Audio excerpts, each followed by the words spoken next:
I'm Marshall, 38, a financial advisor in Chicago, who grew up with a father who demanded perfection.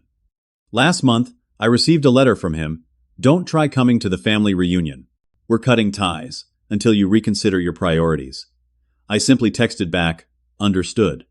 What my father didn't realize was that one calm word would trigger the collapse of his financial house of cards. He never imagined that his rejection would cost him $2.5 million and his company's stability. Before I dive into this story, let me know where you're watching from in the comments. Hit that like and subscribe button and get ready for a wild ride about standing your ground. I grew up in Brookline, an affluent suburb of Boston, in a 5-bedroom colonial with perfectly manicured lawns and a 3-car garage. My childhood home looked picture-perfect from the outside, just the way my father William Bennett wanted everything in his life to appear. He was a third-generation real estate developer who built luxury condominiums throughout New England. In the business world, people respected him for his shrewd deals and unflinching negotiation tactics. At home, he ran our family with the same iron fist. My mother Eleanor came from old money and old traditions. She was the quintessential society wife. She chaired charity galas, maintained a flawless household, and never, ever contradicted my father in public. Behind closed doors, she occasionally tried to soften his edges, but ultimately deferred to his judgment on everything from investments to which private schools we would attend.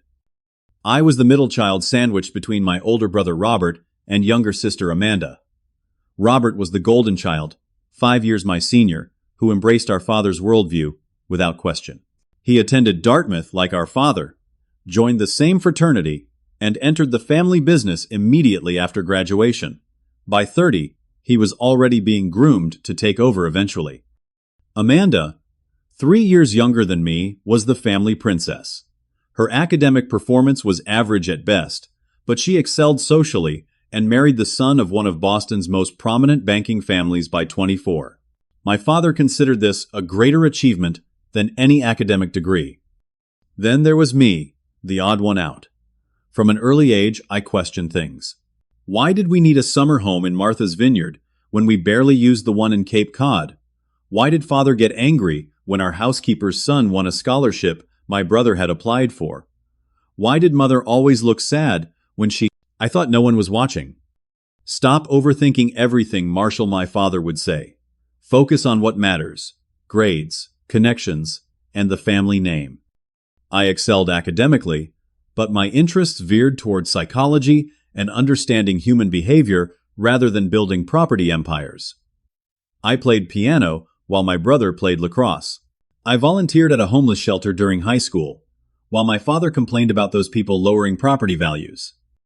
The first major battle erupted during my senior year of high school when college applications were due. Harvard Business School is the only acceptable path, my father declared over dinner one evening. I want to study psychology at Northwestern. I countered, having researched their excellent program. The explosion was nuclear. My father slammed his fist on our mahogany dining table, rattling the fine china. No son of mine is going to waste 4 years learning how to coddle people's feelings. You think you'll support yourself asking people how they feel about their mothers? The argument raged for weeks. My mother privately suggested a compromise. Study finance with a minor in psychology. Your father respects Northwestern's business school. Ultimately, I chose that path of least resistance. I majored in finance, but focused on personal financial planning rather than corporate finance or real estate development. I took every psychology elective I could fit into my schedule. I learned about behavioral economics and how emotions drive financial decisions, knowledge that would later build my career. After graduation, I worked for a large financial services firm in Boston. I lived in a downtown apartment, attended family dinners on Sundays, and tried to balance my independence with family expectations. For 3 years, I played along, building my resume and client base while planning my exit strategy. When a position opened in Chicago with more focus on middle-class clients rather than high-net-worth individuals, I jumped at it. My father was bewildered. Why work with people who have less money to manage? The commission structure makes no sense, he argued. Because I want to help families who actually need financial guidance, not just add zeros to accounts that already have too many. I explained. He shook his head, convinced this was a phase I would outgrow. Robert laughed when I told him, saying I was slumming it with the coupon clippers. But for the first time, I felt genuine satisfaction in my work. I helped teachers, nurses, and small business owners create financial security.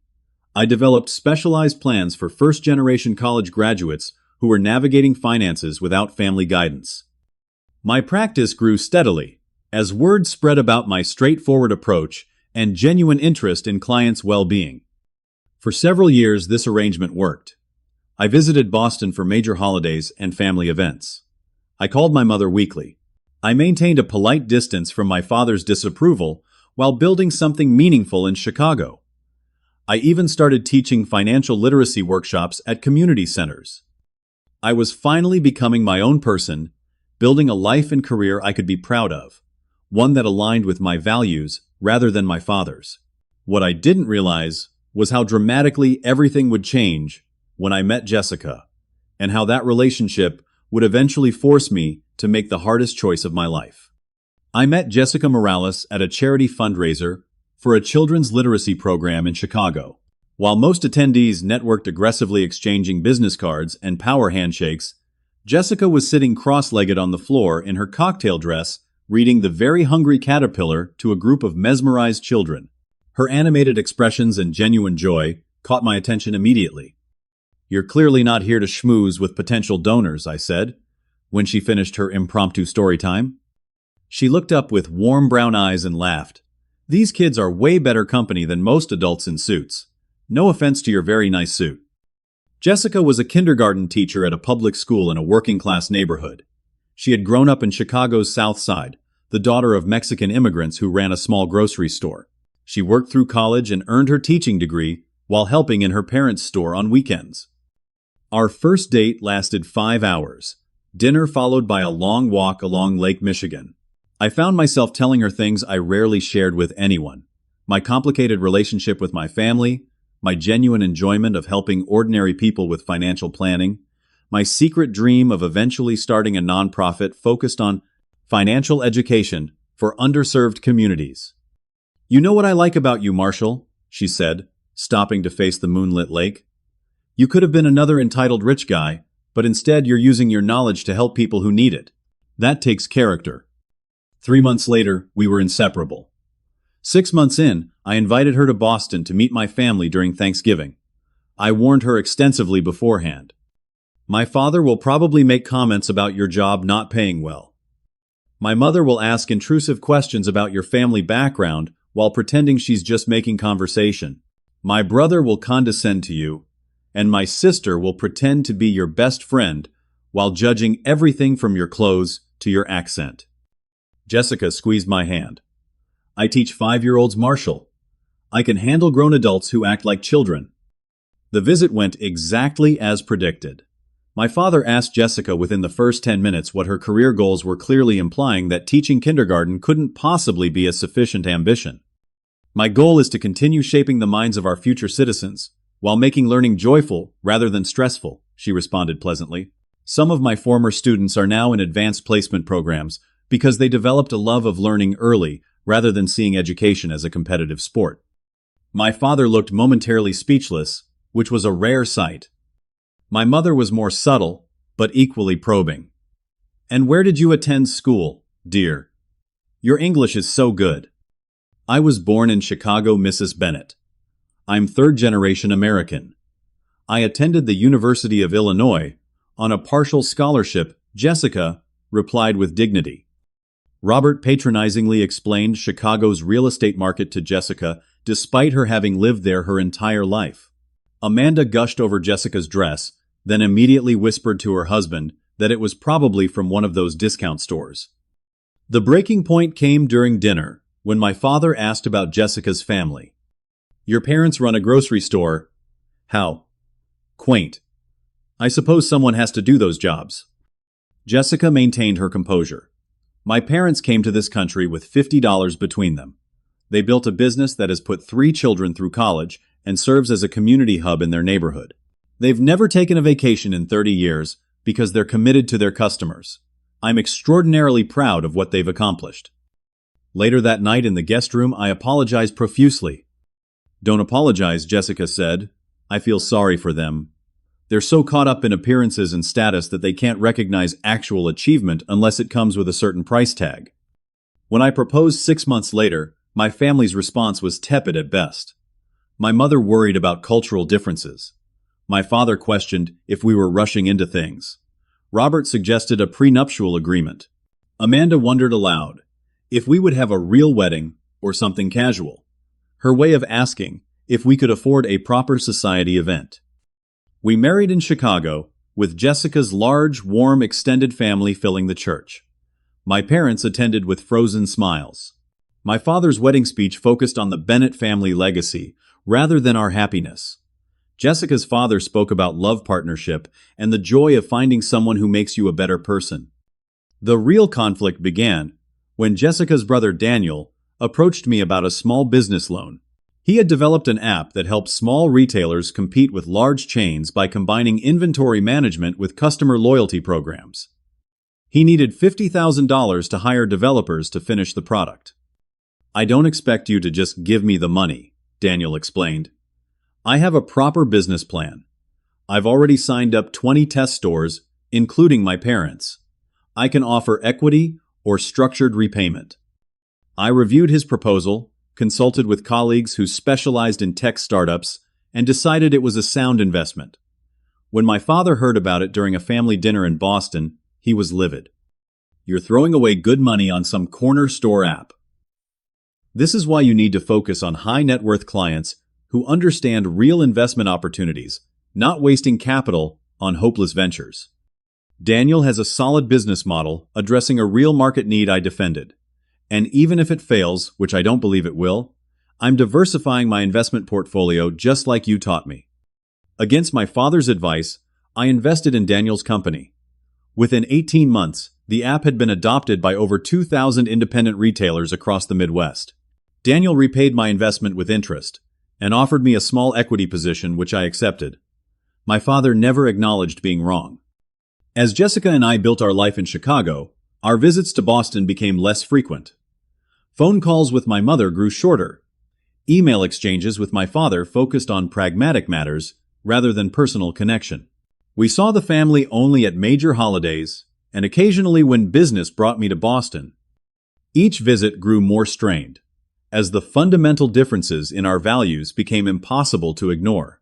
My parents couldn't understand why we bought a modest 3-bedroom house in a diverse neighborhood rather than stretching our budget for a luxury condo downtown.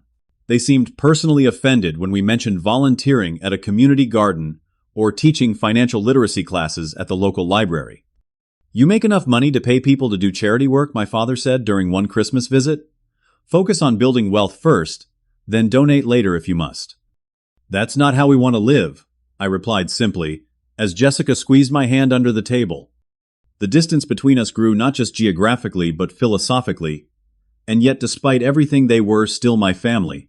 I still hoped for their approval, or at least their acceptance of the life I had chosen. That lingering desire for connection would soon lead me into a financial entanglement that would change everything.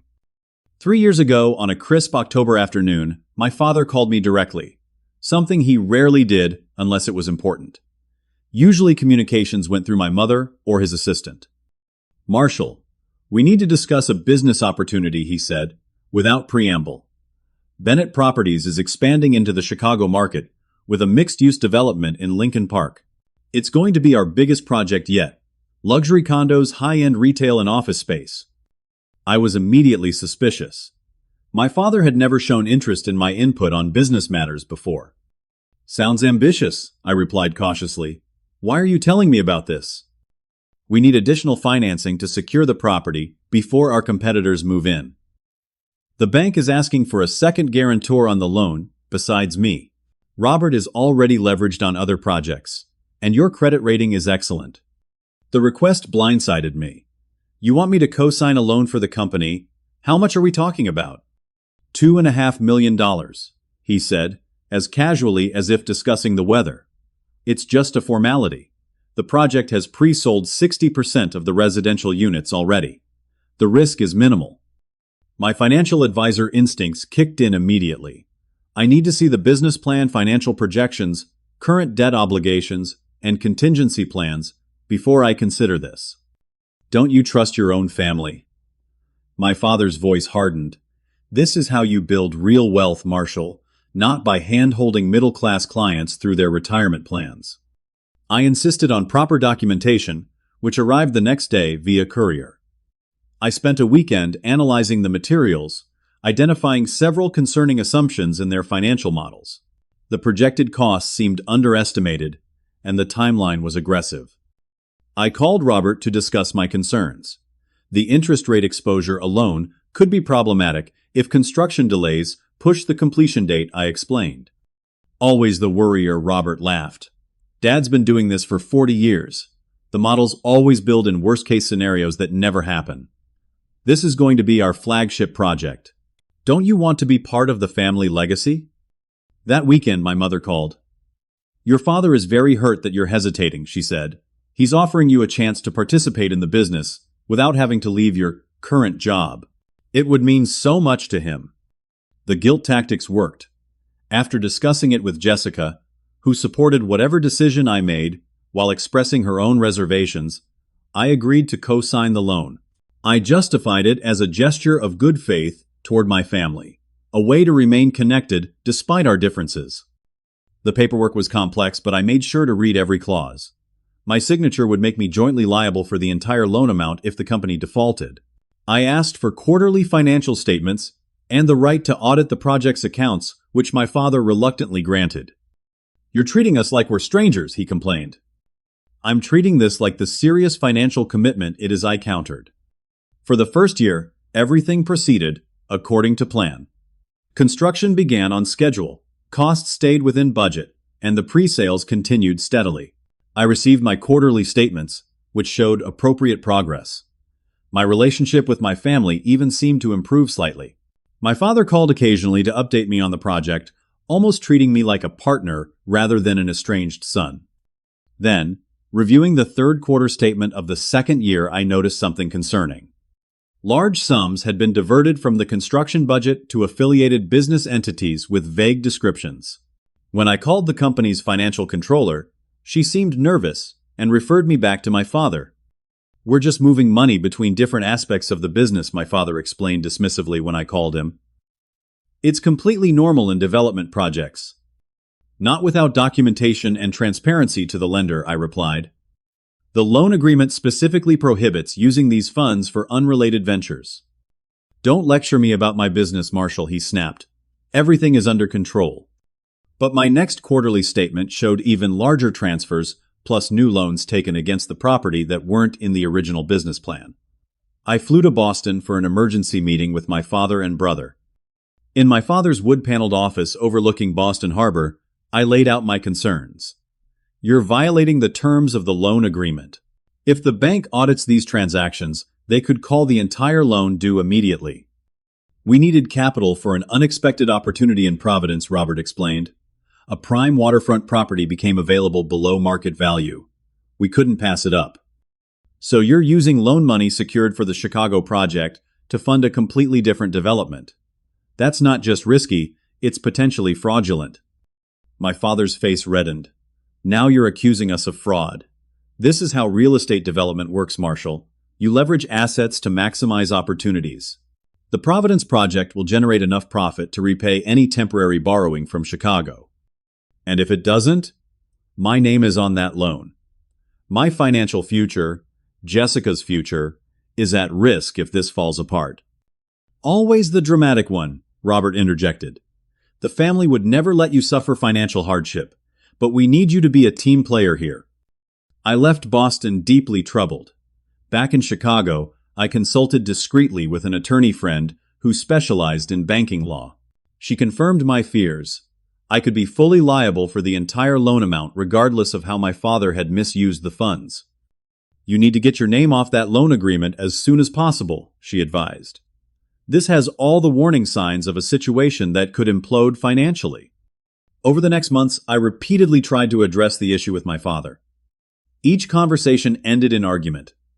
He accused me of disloyalty and lack of business acumen.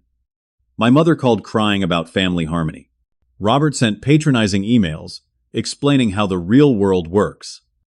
Meanwhile, each quarterly statement showed deteriorating finances. Construction on the Chicago project had slowed, while money continued flowing to other ventures. Subcontractors were filing complaints about late payments. The bank had requested meetings with the company's financial team. Last Christmas, during dinner at my parents' home, I made one final attempt to resolve the situation amicably. "I need to be removed from the loan guarantee," I said firmly.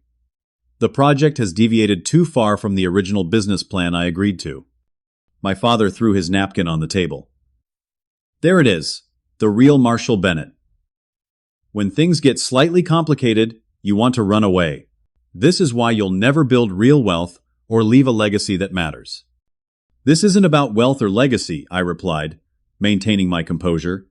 "It's about honesty and responsible financial management, principles I teach my clients every day." "Your precious clients," he sneered. "Middle-class nobodies who'll remain middle-class forever because they think small just like you." The argument escalated until Jessica and I left early, catching a hotel room before our scheduled flight the next morning. On the plane back to Chicago, I realized something had fundamentally broken in my relationship with my family. And worse, my financial future was tied to people I could no longer trust. What I didn't know then was that the situation would reach its breaking point much sooner than I expected, forcing me to make a decision that would ripple through my entire family in ways none of us could have predicted. 2 months after that disastrous Christmas dinner, Jessica shared news that changed everything. She was pregnant. After years of trying and one early miscarriage, we were finally going to have a child. As I held my wife and felt the incredible mix of joy and terror that comes with impending parenthood, one thought crystallized with perfect clarity: I needed to protect my family's financial future. I can't have this $2.5 million liability hanging over our heads when the baby comes. I told Jessica that night.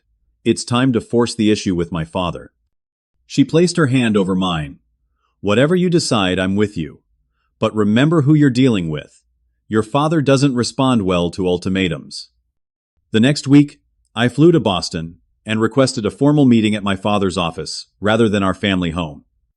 This was business, not family dinner conversation. I arrived prepared with documentation of all the financial irregularities I'd identified over the past 2 years. My father's corner office showcased his success. Floor-to-ceiling windows overlooking the Boston skyline, walls adorned with photos of him shaking hands with governors and senators, shelves displaying industry awards. He sat behind an imposing mahogany desk with Robert in a chair to his right. They presented a united front. "I hope you've come to your senses about supporting the family business," my father began. "Actually, I'm here to formally request removal from the loan guarantee," I replied, opening my portfolio. "I've documented numerous violations of the loan agreement, including misappropriation of funds for unrelated projects, failure to maintain required cash reserves, and material misrepresentation to the lending institution." Robert shifted uncomfortably in his chair. My father's expression hardened. "You're threatening your own family now. With what? Running to the bank, with tales of financial impropriety. They'd never take your word over mine. I've been their client for 30 years. "This isn't a threat," I clarified. "It's a request to handle this professionally and amicably. Jessica is pregnant. I'm about to become a father. I need financial stability and certainty." For a moment, I thought I saw something soften in my father's expression. Perhaps pride at the news of a grandchild or understanding of my position as an expectant father. But it vanished quickly. "Congratulations," he said flatly. "All the more reason to remain invested in the family business. Your child will need security beyond what your small-time financial practice can provide." "My practice is doing extremely well," I countered. "I've built a reputation for integrity and client-focused advice. Unlike this situation where you've diverted loan funds without proper disclosure and put the entire project at risk." Robert jumped in. "That's a serious accusation, Marshall. We've made some aggressive moves, but everything is documented internally. The Providence project is already turning profitable." "Then you shouldn't need my guarantee anymore," I replied. "Refinance the loan. Remove my name. Use the Providence profits as you claim they exist." My father's patience snapped. You come in here with your self-righteous attitude, your precious integrity, judging business practices you barely understand. This is why you'll always be playing in the minor leagues financially. You lack vision and courage. I maintained my composure. I understand the difference between calculated risk and reckless endangerment of investors' capital. What you're doing falls into the latter category. The conversation deteriorated rapidly from there. My father dismissed my financial practice as hand-holding anxious middle-class families and suggested I was jealous of the family's success. When I remained unmoved, he switched tactics. "Did Jessica put you up to this?" he asked suddenly. "She's never understood our world. Perhaps she sees an opportunity with a baby coming. A guaranteed Bennett inheritance without the Bennett responsibilities. That crossed a line. Don't you dare bring my wife into this," I said, my voice dangerously quiet. "Jessica has never once asked about family money. She's supported my relationship with this family despite how poorly you've treated her. She works harder as a kindergarten teacher shaping young minds than most of your executive friends do pushing paper in corner offices." "There it is," my father said, with a cold smile. "Your true feelings about our world. You've always thought you were morally superior, haven't you? Living your modest life, helping the common people with their modest dreams, looking down on those of us who build real wealth and influence." "I don't look down on success," I clarified. "I look down on achieving it through manipulation and cutting corners. I'm proud of the business I've built without compromising my values." My father stood up, signaling the meeting was over. "Here's how this will go, Marshall. You will remain on the loan guarantee because that's what family does. They support each other. You'll stop this ethical crusade that's really just fear disguised as principle. And you'll start acting like a Bennett, or what I challenged. Or perhaps it's time we acknowledge you no longer share the family's values and priorities," he finished coldly. I stood as well, gathering my documents. If the family's values include financial mismanagement and disrespect for my wife, then you're right. I don't share them. Remove me from the loan by the end of the month, or I'll be forced to protect my interests through other channels. As I walked out, Robert followed me to the elevator. "You're making a mistake, Marshall. Dad's just old school about business. The projects are solid." "If they're so solid, you shouldn't need my guarantee," I replied, as the elevator doors closed between us. For 3 weeks afterward, silence. No calls from my mother, no emails from my father or Robert. I provided documentation of Jessica's pregnancy to the family attorney, thinking perhaps that concrete evidence of their future grandchild might soften their stance. Nothing.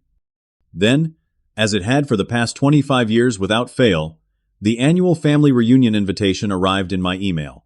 Held every summer at our family's Cape Cod compound, it was a 3-day gathering of the extended Bennett clan, cousins, aunts, uncles, and longtime family friends. Despite our differences, I had never missed one.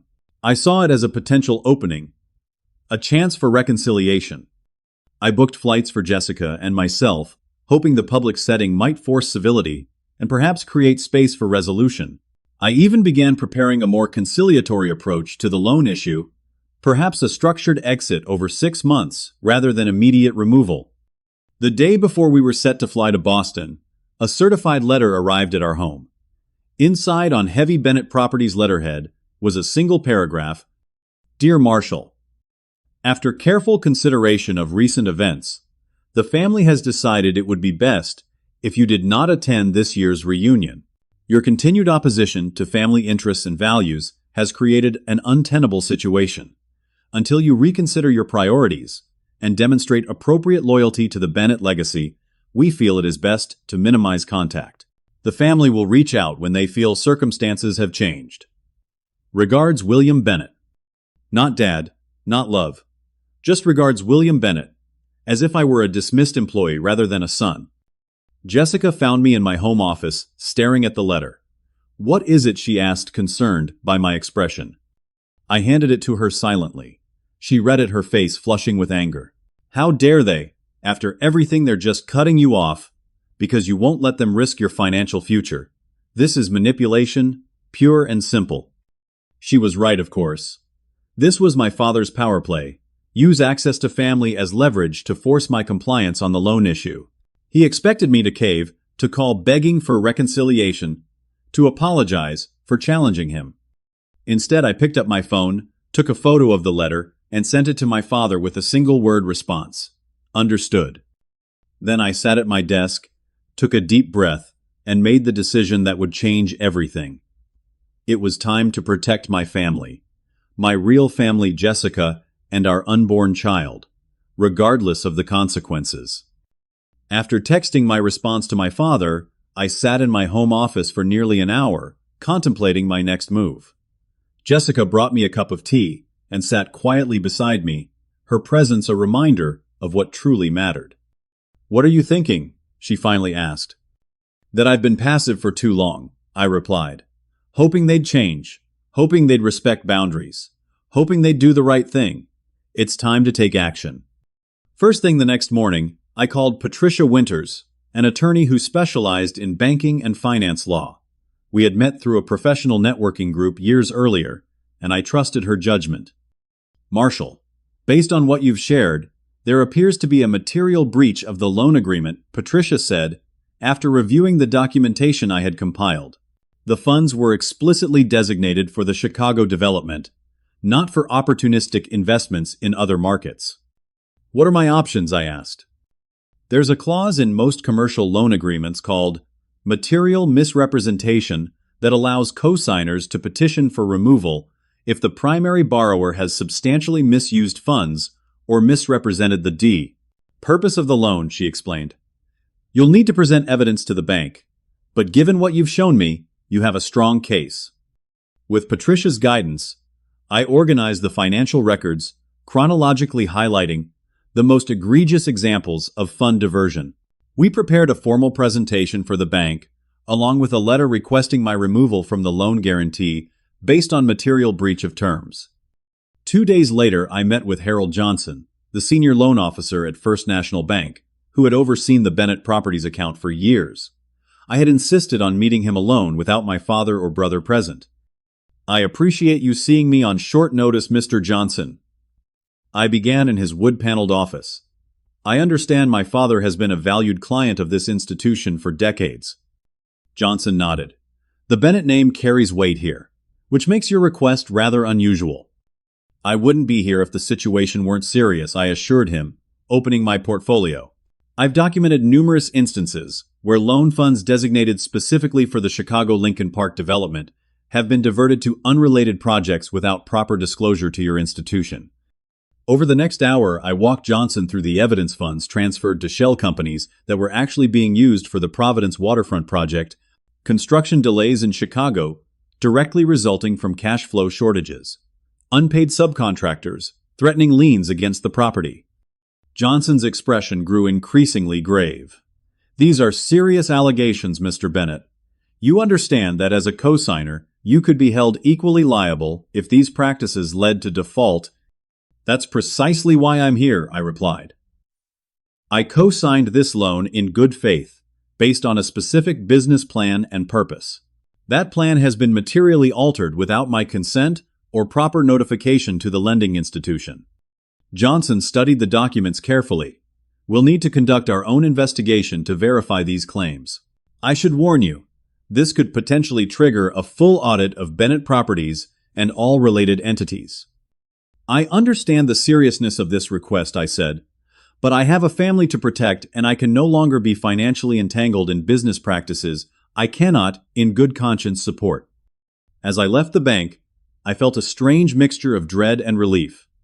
I had taken a decisive step that could not be undone. My father would be furious when the bank contacted him, but I could no longer prioritize his approval over my financial security and personal integrity. Back home, I met with Patricia again to prepare for potential fallout. "We should anticipate aggressive pushback," she warned. "Your father might claim you're violating family confidentiality or breaching fiduciary duty to the company." "I have no fiduciary duty to Bennett Properties," I reminded her. "I'm not an officer, director, or employee. I'm simply a loan guarantor who has identified material misrepresentation."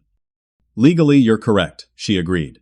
"But family businesses rarely operate purely on legal principles. Prepare for emotional warfare." Over the next 3 days, I received no communication from my family, no angry calls, no threatening emails, The silence was more unnerving than any explosion would have been. I knew my father well enough to recognize this as the calm before the storm. He would be methodically planning his response, consulting with attorneys, perhaps even looking for leverage against me. On the fourth day, my phone rang with a Boston area code I didn't recognize. Marshall Bennett, a formal voice inquired. Speaking. This is Andrew Phillips, Senior Credit Officer at First National Bank. I'm calling regarding the Bennett Properties loan review you initiated. Our preliminary investigation has corroborated several of your concerns regarding fund allocation and project management. We're invoking the audit clause in the loan agreement effective immediately. My heart raced. What does that mean exactly? Bennett Properties will be required to provide comprehensive financial records for all projects connected to this loan. Additionally, disbursements will be frozen pending completion of our review. Given the circumstances, we're also initiating the process to remove you as guarantor under the Material Misrepresentation Clause, subject to final review by our legal department. After hanging up, I sat in stunned silence. It was happening faster than I had anticipated. The bank was taking my concerns seriously. Seriously enough to freeze my father's access to the remaining loan funds and potentially release me from the guarantee. That evening, I explained the development to Jessica over dinner. The bank is moving to remove me from the loan guarantee.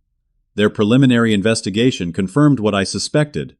Dad has been using the Chicago loan to fund other projects without proper disclosure. Jessica reached across the table and squeezed my hand. How do you feel? I considered the question carefully. Conflicted. Relieved that I'm protecting our financial future, but sad that it came to this. I never wanted to be at war with my family. You didn't start this war, she reminded me gently. You just refused to be a casualty of it. The next morning, a formal letter arrived via courier from First National Bank confirming that pending final review, I would be removed as guarantor from the Bennett Properties loan within 7 business days. The letter also noted that William Bennett had been informed of this decision and that the bank was requiring additional collateral from Bennett Properties to maintain the loan in good standing. I called my attorney immediately. Is this as significant as I think it is? More so, Patricia confirmed. Banks don't take these steps lightly, especially with long-term valuable clients like your father. They must have found substantial evidence supporting your claims. They're essentially saying they no longer trust Bennett Properties to honor the original loan terms without additional security. That evening, Jessica and I discussed what this meant for our future. With this liability removed, we can focus on preparing for the baby, I said, placing my hand on her slightly rounded belly. No financial sword of Damocles hanging over our heads. What about your family? Jessica asked gently. Do you think there's any way to repair things? I sighed. Not immediately. My father views this as the ultimate betrayal. But maybe in time, once the dust settles and he realizes I was protecting my family, not attacking his. We decided to focus on the positive. Preparing the nursery, reviewing our own financial plans for parental leave, choosing potential names for our child. As we fell asleep that night, I felt lighter than I had in years, free from both financial entanglement and the exhausting effort of seeking approval from people who would never give it unconditionally. I turned off my phone before dinner, wanting an evening free from distractions and potential family drama. I had no idea that while Jessica and I peacefully discussed our future, my father's financial world was beginning to unravel, and that my simple text, understood, had triggered a chain reaction that would bring the entire Bennett empire to the brink of collapse. I woke the next morning to the insistent buzzing of my phone. Bleary-eyed, I reached for it and froze at what I saw. 78 missed calls, 36 voicemails, and over 50 text messages. Most were from my father, mother, and Robert, but there were also calls from my sister Amanda, the family attorney, and most concerning, several from Howard Fitzgerald, the Bennett Properties accountant, for over 20 years. Marshall, what's happening? Jessica asked, alarmed by my expression. I'm not sure, I replied, scrolling through the barrage of messages. But whatever it is, it's serious. I started with the texts, which progressed from angry to desperate as the timestamps advanced through the night. Father, 8:14 p.m. What the hell did you tell the bank? They've frozen all our accounts. Father, 9:37 p.m. Call me immediately. You have no idea what you've done. Mother, 10:22 p.m. Marshall, please call your father. He's beside himself. Whatever disagreement you have, surely we can work it out as a family. Robert, 11:45 p.m. You backstabbing little snake. Dad built this company from nothing and you're destroying it over some petty grievance. Father, 1:03 a.m. The bank is demanding $2 million in additional collateral by Monday, or they'll call the entire loan. We don't have liquid assets to cover it. You need to fix this now. Mother, 2:17 a.m. Your father hasn't slept. He's talking about potential bankruptcy. Please, Marshall, if you ever love this family, call us. The voicemails painted an increasingly desperate picture. My father's messages began with rage, calling me ungrateful and threatening legal action for corporate sabotage. By the early morning hours, his tone had shifted to something I'd never heard before, pleading. Marshall, son, we need to talk. His voice cracked in the final message. The bank is demanding collateral we don't have. Everything is leveraged across multiple projects. If they call this loan, it's not just the Chicago project that fails. It's everything. 30 years of work. Your legacy, too. Please call me. The most sobering message came from Howard Fitzgerald, the family accountant. Marshall, this is Howard. I'm extremely concerned about the situation with First National Bank. Their audit has revealed issues beyond just the Chicago project. They're questioning the entire financial structure of Bennett Properties. William isn't thinking clearly right now. As someone who has known you since you were a boy, I'm asking you to call me before this becomes irreversible. There are aspects to this situation you may not be aware of. I sat on the edge of the bed trying to process the bombardment of information and emotion. Jessica brought me coffee and sat beside me, silently giving me space to think. I need to talk to my attorney before responding to anyone, I finally said. Patricia answered on the first ring, despite it being Saturday morning. I've already received 3 calls from Bennett Properties' legal team, she said, without preamble. The bank's audit has apparently opened a Pandora's box of financial issues. What exactly does that mean? I asked. Based on what I'm hearing, your father has been using a complex web of intercompany loans and transfers that worked fine as long as all projects were proceeding on schedule, and no one looked too closely at the details. Your complaint triggered the first serious external scrutiny of those arrangements in years. And now? And now the bank has identified what they consider significant financial irregularities. They're demanding immediate additional collateral and threatening to call not just the Chicago loan, but several others, where they've identified similar patterns. I felt a chill. Could this really bankrupt Bennett Properties? It's possible, Patricia admitted, if multiple loans are called simultaneously and there isn't sufficient liquidity to cover them. Yes, bankruptcy becomes a real possibility. After consulting with Patricia, I decided to respond only to Howard Fitzgerald, the accountant. Unlike my family members or their attorneys, Howard had always struck me as ethical and straightforward. If anyone would give me an unvarnished assessment of the situation, it would be him. We arranged to meet at a quiet coffee shop near my home neutral territory, away from both my office and any Bennett Properties connections. Howard arrived, looking haggard. His normally impeccable appearance disheveled his eyes, bloodshot from lack of sleep. "Thank you for meeting me, Marshall," he said, clutching his coffee cup like a lifeline. "The past 24 hours have been challenging." "What's really happening, Howard?" I asked directly. "Beyond the anger and accusations," Howard sighed deeply, "the truth, your father has been running Bennett Properties like a personal fiefdom for years. The company's finances and the family's finances have been intermingled in ways that would make any accountant uncomfortable. Meaning personal expenses run through the business. Profits diverted to family members through consulting fees and management companies. Projects cross-collateralized in complex ways that obscure the actual financial health of individual developments." I shook my head in disbelief. "How bad is it?" "In normal circumstances, manageable. Your father is undeniably brilliant at property development. Most projects eventually become profitable, which papers over the unorthodox financial management. But with the bank freezing accounts and demanding immediate additional collateral, They can't meet the requirements I finished for him. Howard nodded grimly. Every liquid asset is already committed elsewhere. They're trying to secure emergency financing from private lenders, but word is spreading in financial circles.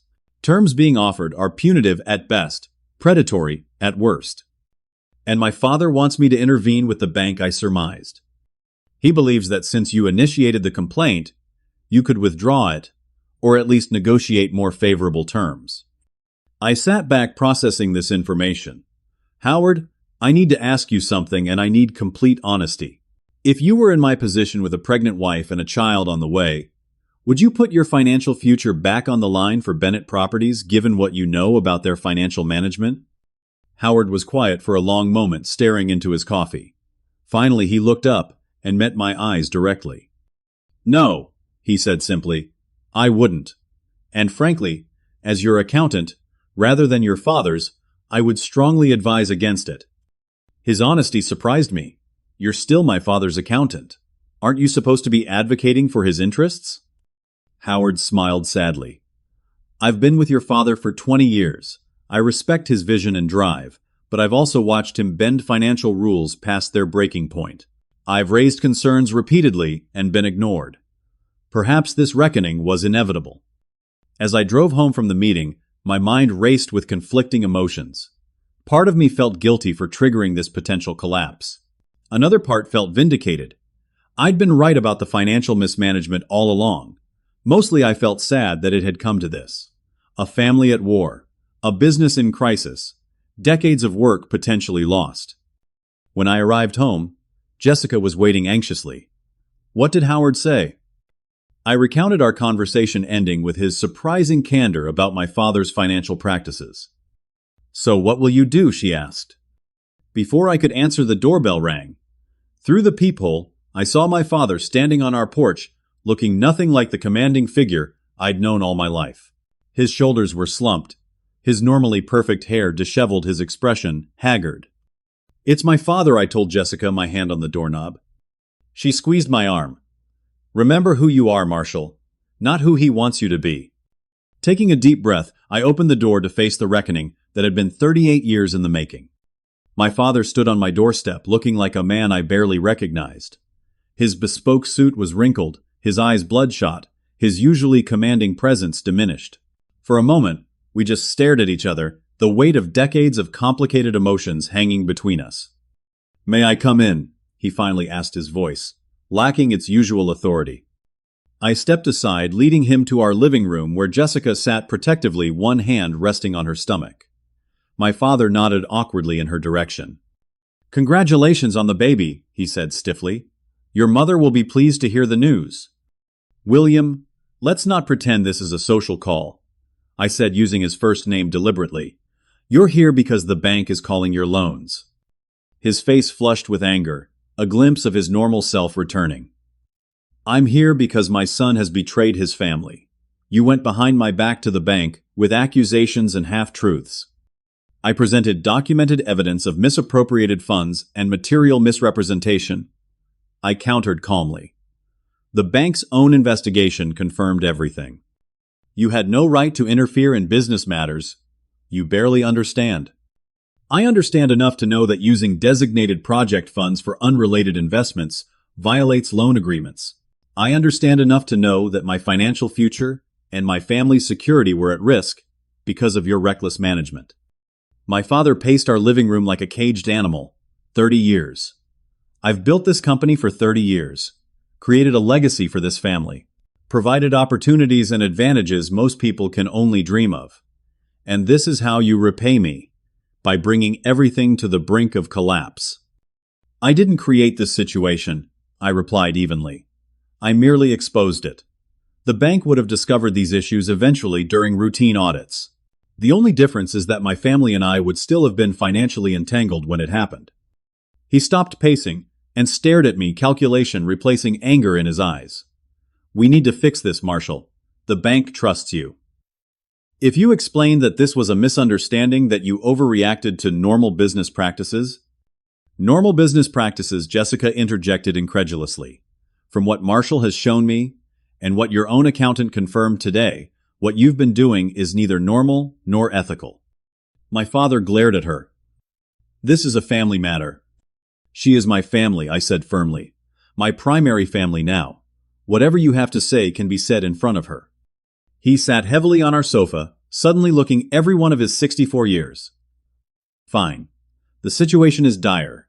The bank is demanding $2 million in additional collateral by Monday.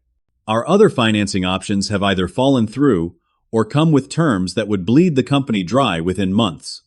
Without your intervention, Bennett Properties will likely face bankruptcy. And what exactly do you expect me to do? I asked. Talk to the bank. Tell them you overreacted. Agree to remain on the loan guarantee.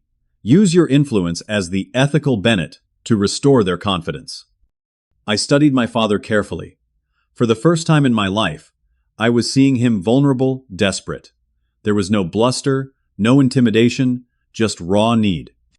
I can't do that, I said quietly. Can't? Or won't? He demanded. Both. I can't ethically tell the bank their concerns are unfounded when I know they're legitimate, and I won't put my family's financial future back at risk. He leaned forward intently. I'm offering you a full partnership in Bennett Properties, 25% ownership, a seat on the board, real influence over how the company operates going forward. You're offering me a share in a company that might not exist next week, I observed. And you're only doing it because you're desperate. My father's facade finally cracked completely. What do you want from me, Marshall? An apology. Fine, I'm sorry. I should have been more transparent about the financing. I should have respected your concerns. I should have. He faltered. I should have treated you and Jessica with more respect. Is that what you need to hear? The admission shocked me. In 38 years, I had never heard my father acknowledge a mistake or apologize for anything. Part of me wanted to savor this moment of vindication, but instead, I felt a surprising wave of compassion. Despite everything, this was still my father facing the collapse of everything he'd built. An apology isn't enough, I said carefully. What I need are fundamental changes in how you operate, both as a businessman and as a father.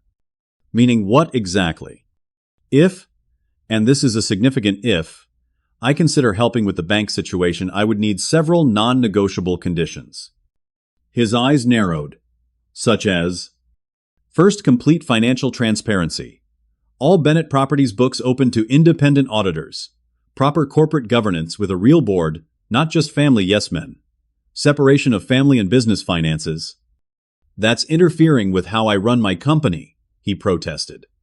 Second, I continued as if he hadn't spoken, Jessica, and I will be treated with respect. No more comments about her background or career. No more pressure about how we choose to live our lives or raise our child. My father glanced at Jessica, who met his gaze steadily. And third, no more financial entanglements between us. I won't co-sign loans or guarantee debt for Bennett Properties under any circumstances. My involvement would be strictly advisory. He considered my terms silently, the businessman in him calculating odds and outcomes. And if I agree to these conditions, you'll help with the bank. I'll speak with them honestly. I'll explain that while I had legitimate concerns about past practices, I believe the company is committed to reform. I'll ask them to consider a structured workout rather than calling the loans immediately, but I won't lie or misrepresent anything. That's not much of a guarantee, he grumbled. It's all I can offer while maintaining my integrity, I replied, which is non-negotiable. We stared at each other across the coffee table, two generations of Bennett men at a crossroads. Finally, my father nodded slightly. I accept your terms, he said quietly. The following week was a whirlwind of meetings with bankers, attorneys, and accountants. I spoke candidly with First National Bank about my father's acknowledgement of past mistakes and commitment to reform. The bank, while skeptical, agreed to a structured workout plan that would allow Bennett Properties to continue operating under stricter oversight while gradually providing the additional collateral they required. My brother Robert was initially furious, viewing me as the villain who had nearly destroyed the family business. But during a tense family meeting, something unexpected happened. As I outlined the new corporate governance structures and financial controls that would be implemented, Robert slowly began nodding. This actually makes sense, he admitted reluctantly. We've been operating too close to the edge for years. I've been uncomfortable with some of Dad's financial maneuvers, but never felt I could challenge him. My mother, always the peacemaker, seemed relieved that open communication was finally happening. "We should have had these difficult conversations years ago," she said, looking pointedly at my father. "Perhaps we wouldn't have come so close to losing everything, including our relationship with Marshall and his family." Even my sister Amanda, who had always been dismissive of my concerns, seemed chastened by how close the family had come to financial ruin. "I never really understood the business side of things," she admitted. "I just assumed Dad knew best about everything." 4 months later, Jessica gave birth to our daughter Lily Eleanor Bennett. To my surprise, my parents arrived at the hospital with genuine warmth and without the usual critical undertones. My father actually looked nervous as he asked if he could hold his granddaughter. "She has your eyes?" he said softly, a gentleness in his voice I'd rarely heard. Over the following months, Bennett Properties underwent a significant transformation. An independent board was established, with experienced outside directors. Proper financial controls were implemented. The company downsized some operations and focused on completing existing projects before starting new ones. My father struggled with the new limitations on his authority but gradually adapted. Our relationship remained complicated but evolved into something more honest. We would never be close in the conventional sense, but we had reached a mutual respect that had previously seemed impossible. The next summer, Jessica, Lily, and I attended the annual family reunion at Cape Cod. Unlike previous years filled with tension and performance, this gathering had a different quality, more authentic, less focused on status and appearances. Watching my father push Lily on a toddler, swing his characteristic sternness, replaced by grandfatherly delight, I reflected on the journey of the past year. "He's different with her," Jessica observed standing beside me. "He's learning," I agreed. "Too late for my childhood, but not too late for hers." My financial practice continued to thrive, ironically gaining new clients as word spread about my stand for ethical financial management, even against my own family's interests. I began writing a column for a financial publication about family business governance and the importance of separating family dynamics from financial decisions. The most profound change, however, was internal. I no longer sought my father's approval or measured my worth against his definition of success. By standing firm on my values, I had found a confidence and peace that no external validation could provide. One evening, as Lily slept peacefully in her crib, Jessica and I sat on our back porch, watching the sunset. "Do you regret how everything happened?" she asked. "The confrontation, the family chaos, all of it." I considered her question carefully. I regret that it had to reach such a breaking point, but I don't regret standing my ground. Sometimes saying no is the most powerful thing you can do, especially when everyone expects you to say yes out of obligation or fear. And sometimes, a simple "understood" can change everything, she added with a smile, referencing my pivotal text message. Exactly.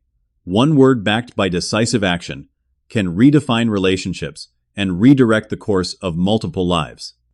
Looking back, that letter from my father uninviting me from the family reunion was actually a gift. It forced me to choose between continuing a toxic pattern or breaking free to protect what truly mattered. By choosing the latter, I not only secured my family's financial future, but also ironically helped save my father's company through necessary reforms.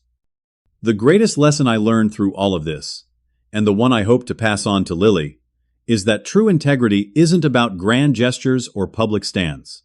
It's about those private moments when no one is watching, when the easier path is to compromise, but you choose to honor your values anyway. Because ultimately, the person you have to face in the mirror each morning is the one whose respect matters most.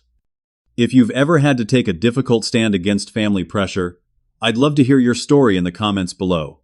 Sometimes knowing we're not alone in these challenges makes them easier to bear. Don't forget to like and subscribe if this story resonated with you, and share it with someone who might need encouragement to stand their ground. Remember, setting boundaries isn't selfish. It's often the most loving thing you can do for yourself and ultimately for others. Thank you for listening to my story.